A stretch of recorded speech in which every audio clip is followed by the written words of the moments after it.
ஊரா விட்டு நெய்யே என் பொண்டாட்டி கையே அப்படின்பாங்க. நம்ம டேஷ் முதலமைச்சர் கண்டிஷனை ஃபாலோ பண்ணுங்க சிஎம் சார் படிச்சு சொன்னோம், நீங்க கேட்கவே இல்லையே. மனசாட்சி வேண்டாம் உங்களுக்கெல்லாம் மனசாட்சி வேண்டாம். உங்க கூட்ட நெரிசல்ல செத்து போனவங்களுக்கு நீங்க 41 பேருக்கு நீங்க அரசு வேலை கொடுப்பீங்க. இவங்கெல்லாம் நான் ராணுவ வீரர்களா? என்ன நாட்டுக்காக உயிர் திறந்தாங்களா? போர்ல அடிபட்டு செத்து போனாங்களா? பார்க்க போய் கூட்ட நெரிசல்ல செத்து போனவங்களுக்கு நீங்க அரசு வேலையை தூக்கி கொடுப்பீங்க. நாங்க பார்த்துட்டு விரல்ல வாயில வச்சுட்டு உட்காந்துட்டு இருப்போமா?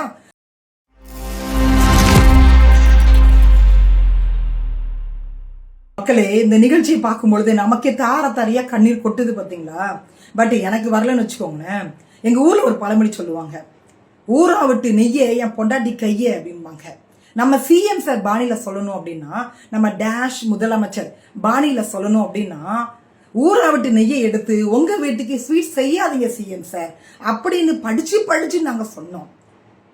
கண்டிஷனை ஃபாலோ பண்ணுங்க சிஎம் சார் படிச்சு சொன்னோம், நீங்க கேட்கவே இல்லையே. சிஎம் சார் நீங்க கேட்கவே இல்லையே. ஆனா பாருங்க, இப்ப உயர்நீதிமன்ற மதுரை கிளையில் இருக்கக்கூடிய நம்ம நீதிபதிகள் உங்க வழக்கறிஞரை அரசு வழக்கறிஞர் தலையிலே கொட்டி அனுப்பி விட்டுருக்காங்க. அதாவதுங்க 2025 செப்டம்பர் 27 கரூர் வேலுச்சாமிபுரத்துல தமிழக வெற்றி கழகம் சார்ந்து நடத்திய தேர்தல் பிரச்சாரம் மக்கள் சந்திப்பு. அந்த கூட்ட நெரிசல்ல 41 பேர் மூச்சு திணறி குடல் வெளியில வந்து தண்ணி இல்லாம சாப்பாடு இல்லாம அநியாயமா செத்து போயிட்டாங்க. தலதிரிக்க ஓட ஆரம்பிச்ச நம்ம அண்ணன் விஜய் பனையூருக்கு வந்த பிறகுதான் ரிலாக்ஸ் ஆனாப்ல.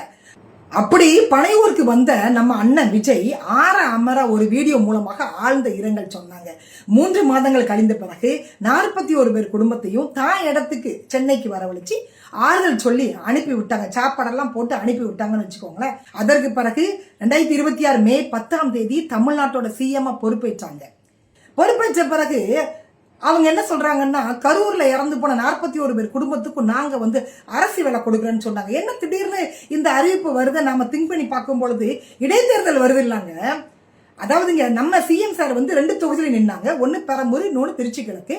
திருச்சி கிழக்குல ராஜினாமா பண்ணிட்டாங்க. அது இப்ப காலியாக இருக்குது. அதே மாதிரி அதிமுக எம்எல்ஏக்களை சட்டமன்றத்தில் குதிரை பேரம் பண்ணாங்க இல்லையா, அந்த பேரத்துல படிஞ்ச நம்ம அதிமுக எம்எல்ஏக்கள் 5 பேர் ராஜினாமா பண்ணிட்டாங்க. அந்த 5 இடங்களும் இப்ப காலியா இருக்கு. ஆக மொத்தத்தில் 6 இடங்கள் இப்ப காலியாக இருக்குது. அதற்கெல்லாம் இடைத்தேர்தல் வரப்போகுது இல்ல. அதுல ஒண்ணுதான் நம்ம கரூருங்க. எம்ஆர் விஜயபாஸ்கர் ராஜினாமா பண்ணிட்டாரு. அப்ப கரூர்ல இறந்து போன 41 பேர் குடும்பத்துக்கு நாங்க அரசு வேலை கொடுத்துட்டோம் அப்படின்னா நீங்க எங்களுக்கு சென்டிமெண்ட்ல ஓட்ட போட்டுடுவீங்க, நாங்க 6 இடமும் வெற்றி பெற்றோம் அப்படின்னு ஒரு கணக்கை கூட்டி கழிச்சு போட்டு நம்ம சிஎம் சார் 41 பேர் குடும்பத்துக்கு நான் அரசு வேலை கொடுக்க போறேன்னு ஒரு அறிவிப்பை வெளியிட்டாங்க. உடனே நாம் தமிழர் கட்சி, மனிதநேய மக்கள் கட்சி, இந்த மாதிரி இருக்கக்கூடிய கட்சிகள்லாம் உயர்நீதிமன்றத்தில் பொதுநல வழக்கு போட்டாங்க. இந்த அறிவிப்பை எதிர்த்து போட்டுட்டாங்க. சமூக ஆர்வலர்கள் பொதுநல வழக்கு போட்டாங்க. பத்திரிகையாளர்கள் கண்டனத்தை தெரிவிச்சாங்க. அனைத்து கட்சி தலைவர்களும் வந்து கண்டனத்தை தெரிவிச்சாங்க. என்ன காரணம் கேட்டீங்கன்னா, ஒரு வருடத்திற்கு லட்சக்கணக்கான இளைஞர்கள் படிச்சுட்டு வெளியில வராங்க. அரசு வேலையை நம்பி அவங்க ராத்திரி பகலா முழிச்சிருந்து தேர்வெல்லாம் எழுதிட்டு இருக்கிறாங்க. நீங்க என்னையா இறந்து போனவங்களுக்கெல்லாம் இப்படி கூட்ட நெரிசல் இறந்து போனவங்களுக்கெல்லாம் வேலை கொடுத்தா என்னையா அர்த்தம்? அப்ப எங்க மாணவர்கள் எங்க இளைஞர்களுக்கு என்னையா பதில் சொல்ல முடியும்? அரசு வேலை என்பது உங்களுக்கு அவ்வளவு சாதாரணமா இருக்குதா ஐயா அப்படின்னு கடுமையான விமர்சனத்தை முன் வச்சு பொதுநல வழக்க போட்டாங்க. முதல்ல போட்டது நாம் தமிழர் கட்சி சார்ந்துதான் உயர்நீதிமன்றத்தில் ஒரு வழக்கு தொடுக்கப்பட்டது. அதையும் தாண்டி இந்த 41 பேர் குடும்பத்துக்கும் தமிழக வெற்றி கழகம் சார்ந்து 20 லட்சம் ரூபாய் கொடுத்தாங்க. தமிழ்நாடு அரசு திமுக அரசு 10 லட்சம் ரூபாய் கொடுத்தாங்க. அதற்கு பிறகு இந்த அரசு வேலை நாங்க கொடுக்க போறோம்னு சொன்ன உடனே எல்லாத்தையுமே வந்து ரொம்ப கோபம் வந்துருச்சு. இந்த வருடம் கடந்த ஜூலை 10 கரூர்ல கூட்ட நெரிசல்ல இறந்து போன 41 பேர் குடும்பத்துல 32 பேருக்கு நாங்க வந்து அரசு வேலை கொடுக்கிறோம் அப்படின்னு அதை ஒரு விழாவாக நடத்தினாங்க. ஜூலை 10 அந்த விழா நடத்தினாங்க. அரசாணை வெளியிட்டாங்க. முதலமைச்சர் கையினால அரசு வேலை அந்த சர்டிபிகேட் வந்து கொடுக்கப்பட்டது.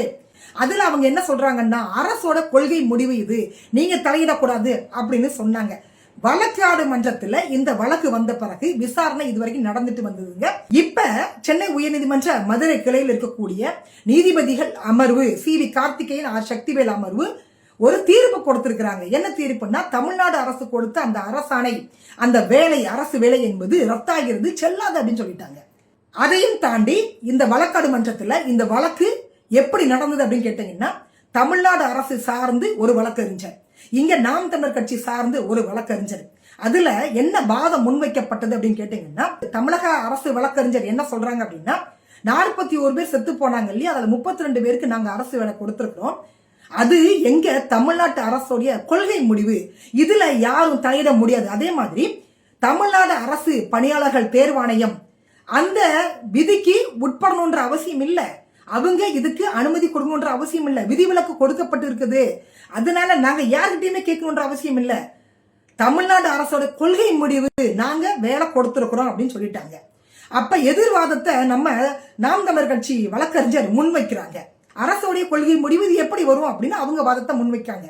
அதற்கு பிறகு நடந்த விசாரணையில தமிழக அரசுடைய வழக்கறிஞர் என்ன சொல்றாங்கன்னா, இது நிரந்தர வேலை கிடையாதுங்க, இது தற்காலிக வேலை, அரசு வேலை என்பது நாங்க நிரந்தரமா கொடுக்கல, 6 மாத காலத்துக்கு தான் கொடுத்திருக்கோம் அப்படின்ற ஒரு வாதத்தை முன்வைக்கிறாங்க.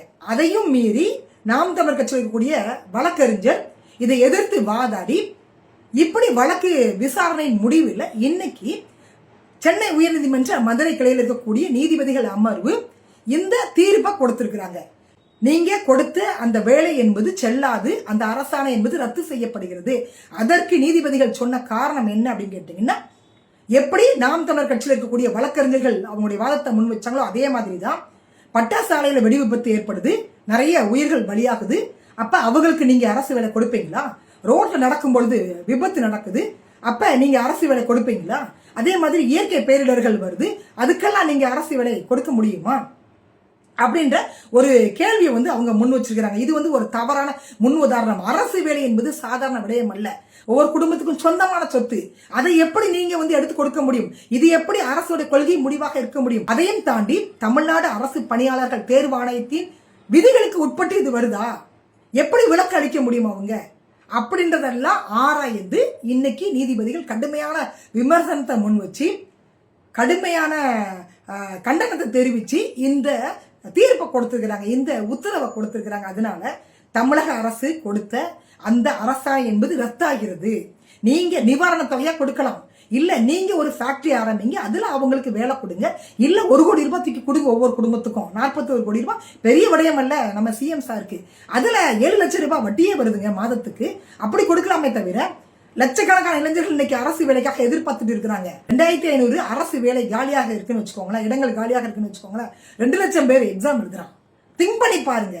மனசாட்சி வேண்டாம் உங்களுக்கெல்லாம் மனசாட்சி வேண்டாம்.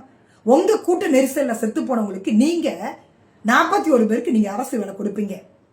அதுவும் சிஎம் வருவதற்கு முன்னாடி ஒரு அரசியல் கட்சி தலைவர் தான் நீங்க, அவ்வளவுதான். அந்த தேர்தல் பிரச்சாரத்தில் இறந்து போனவங்களுக்கு எப்படி அரசு வேலை கொடுப்பீங்க? ஏற்கனவே நம்ம அரசு தரப்பு வழக்கறிஞர் நீதிமன்றத்தில் பல்ட்டி அடிச்சதை நான் ஒரு வீடியோவை போட்டு இருந்தேன். தற்காலிக வேலை தாங்க, இது நிரந்தர வேலை எல்லாம் இல்லைங்க அப்படின்னு அங்க போய் பல்ட்டி அடிச்சுட்டாப்ல. ஆனா பாருங்க, இந்த 32 குடும்பங்களும் அதை அரசு வேலை நினைச்சிட்டு இருப்பாங்க. அதையும் தாண்டி அவங்க பேட்டி கொடுத்ததெல்லாம் பார்க்கும்போது நமக்கு பயங்கர ஷாக்காக இருந்தது. விஜய் எல்லாம் நேரடியாக பார்க்கவே முடியாதுங்க, பார்த்ததே பெரிய விஷயங்க. அதுக்கு என்னங்க, எங்க பிள்ளைய பள்ளி கொடுத்துருக்கோம் அவ்வளவுதானங்க. எங்க எத்தனை பிள்ளைனாலும் நாங்க பள்ளி கொடுப்போங்க விஜய்க்காக.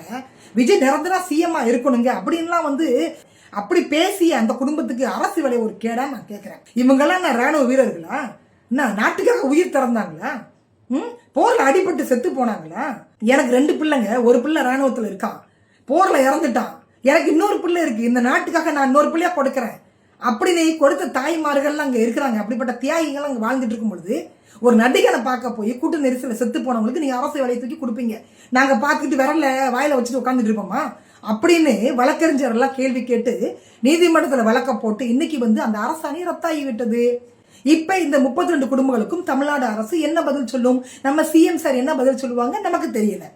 ஆக மொத்தத்துல நீங்க நீதிமன்றத்தையும் ஏமாத்திருக்கீங்க, பொதுமக்களையும் ஏமாத்தி இருக்கிறீங்க. உங்களை நம்பி 41 பேர் செத்து போனாங்களே அந்த குடும்பத்தையும் நீங்க ஏமாத்திருக்கீங்க. நம்ம மாணவர்களுக்காக, நம்ம இளைஞர்களுக்காக நாம குரல் கொடுத்திருக்கோம். எனக்கு ரொம்ப ரொம்ப மகிழ்ச்சியாக இருக்குது.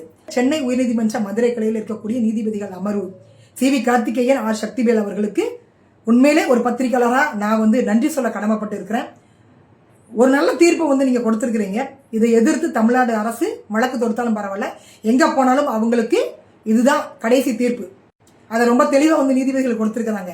விஜய் அரசாங்கம் எடுத்த இந்த நடவடிக்கை என்பது தவறான முன் உதாரணம். இதற்கு மேல இந்த மாதிரியான முட்டாள்தனமான விடயங்கள்லாம் அவங்க பண்ண மாட்டாங்கன்னு நான் நினைக்கிறேன். ஏன்னா உங்களுக்கு தமிழக இளைஞர்கள் மீது, மாணவர்கள் மீது அக்கறை இருக்குது அப்படின்னா நீங்க இந்த மாதிரியான ஒரு விடயத்தை முன்னெடுத்துக்கவே மாட்டீங்க. அதாவதுங்க, நம்ம ஏற்கனவே பேசுனதுதாங்க, இந்த மாதிரி போற வர எல்லாத்துக்கும் வந்து நீங்க அரசு வேலை கொடுத்துட்டீங்க அப்படின்னா அரசு பணியாளர்கள் தேர்வாணையத்தை இழுத்து மூடிடுங்க. நான் சொன்னேன் ஏற்கனவே. எதுக்கு எம்ப்ளாய்மெண்ட் ஆஃபீஸ் எதுக்கு சொல்லுங்க. தமிழக வெற்றி கழகம் சார்ந்து என்ன கேள்வி முன்வைக்கிறாங்கன்னா, துப்பாக்கி சூடுல நீங்க வந்து அரசு வேலை கொடுத்தீங்களான்னு கேட்கிறாங்க. ஸ்டெர்லைட் அப்படின்ற மக்களுக்கு பாதிப்பை ஏற்படுத்தக்கூடிய ஒரு கம்பெனியை எதிர்த்து ஒட்டுமொத்த ஊர் மக்களும் சேர்ந்து 100 நாட்கள் அறவழியில போராட்டம் பண்ணாங்க. போராட்டத்துல 13 பேரை சுட்டு கொன்னது முதலமைச்சருடைய கையில் இருக்கக்கூடிய காவல்துறையினர். அதனால நீதிமன்றம் கூப்பிட்டு கடுமையான கண்டனத்தை தெரிவித்து அரசு வேலை கொடுக்க சொன்னாங்க. மக்களுக்கான போராட்டம்ங்கிறது அந்த 13 பேரும் தியாகிகள். நம்ம தூத்துக்குடி மாவட்ட மக்களுக்காக மண்ணுக்காக உயிர் துறந்த தியாகிகள். அதனால வேலை கொடுத்தாங்க. அஜித்தோடைய கஸ்டோடியல் டெத்து முதலமைச்சர் தாங்க காரணம். அவர் கையில் இருக்கக்கூடிய காவல்துறையினர் தான் அந்த பையனை அடிச்சு கொண்டாங்க. அதனால வேலை கொடுத்தாங்க. அதே மாதிரி சாத்தாங்குளம் அதுவும் அப்படிதான் கஸ்டோடியல் டெத்து தான். அதனால அரசு வேலை கொடுத்தாங்க. அதுவும் ஒரு நடிகனை ஒரு கூத்தாடியை பார்க்க வந்து கூட்ட நெரிசல செத்து போனவங்க ஒன்னா நான் கேட்கிறேன். எப்படி நீங்க அரசு வேலை கொடுப்பீங்க? இதற்கு மேலும் இந்த தமிழ்நாடு அரசு இந்த டேஷ் முதலமைச்சர் தான் கையில் அதிகாரம் இருக்குது அப்படின்ற ஆணவத்தோடு செயல்பட்டா இப்படிதான் உயர்நீதிமன்றமாக இருந்தாலும் சரி, உச்ச நீதிமன்றமாக இருந்தாலும் சரி, அங்க போய் நீங்க அவமானத்தை சந்திப்பீங்க. ஜல்லிக்கட்டு போராட்டத்துல இளைஞர்களுக்கு கிடைத்த வெற்றி மாதிரி இந்த தீர்ப்பு என்பது எங்க தமிழக இளைஞர்களுக்கு கிடைத்த ஒரு வெற்றி, மாபெரும் வெற்றி. அரசு வேலைக்காக இன்னைக்கு கண்விழித்து படித்துக் கொண்டிருக்கக்கூடிய அனைத்து இளைஞர்களுக்கும் கிடைத்த வெற்றியாக தான் நான் பார்க்கிறேன். மீண்டும் சந்திக்கலாம். நன்றி.